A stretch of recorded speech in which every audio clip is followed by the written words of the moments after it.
gió thành cầu nó lòng đi có ca nó thành cầu nó lòng gió một tí ở y và chi đừng chi ở gió xa xó thành cầu nó lo chi mò vi lo chi mò dầu y gió thành cầu nó lo gió một tí ở y nhà ca nhà nông lo gió xa xó không liền thá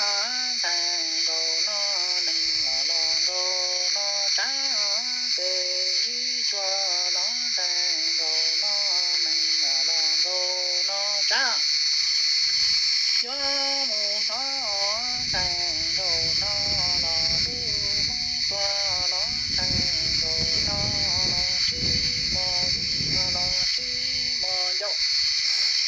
gió thành cầu nó lo đi có ta nó thành cầu nó lo gió mù tí ở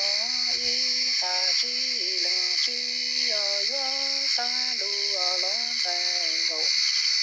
nó lo gió mù tí ở y nghe ca nghe nông lo gió